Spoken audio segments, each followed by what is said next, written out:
Previous series of clips, we looked at virtual reality as an application.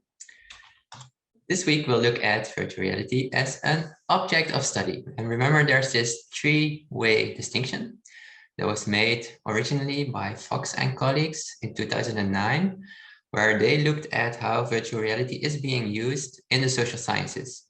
And they distinguished between virtual reality as an object itself. How do people experience VR itself? And the second way in which virtual reality can be studied by researchers, has been studied by researchers, is as an application. That's what we looked at last time, right?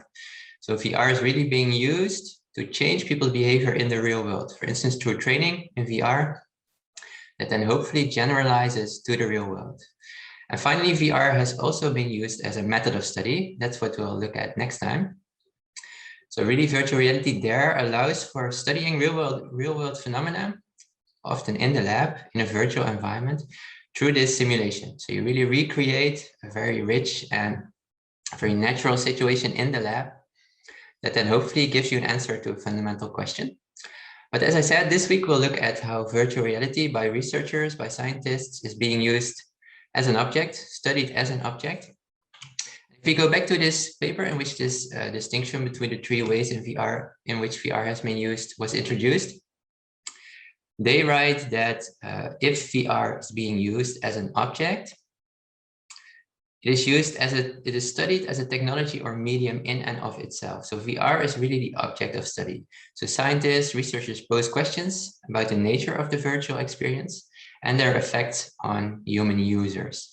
So here also they're talking about effects on human users, right? But this is not the same as using VR as an application. So here it's really about effects on human users while they are in VR, not necessarily generalizing to the real world. Sort of research topics that then sort of come up are things like presence. What causes users or participants or even gamers, if you're talking about a virtual reality game, to really feel present in this different digital world? Another concept, of course, then is the uncanny valley that we heard about before. What makes that users, participants treat virtual agents and avatars that they encounter in those virtual worlds? What makes that they treat them as being real? How do they communicate with those virtual agents, with those avatars? What kind of aspects of their behavior of those virtual agents and avatars causes them to be nice to those virtual agents or avatars? Or what causes them to experience those avatars and agents as being a bit uncanny or eerie or creepy? Another concept then that kicks in is cyber sickness. So also if you're studying VR as an object, you may think about parameters that make that perhaps every now and then a user or participants get a little bit cyber sick.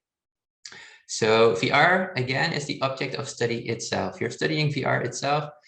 For instance, the technology itself, you can study this, like in the way you can study a television or a radio or an MRI scanner. Also, you can study VR, the technology behind it itself. But perhaps more interesting, what happens when people start entering a virtual world?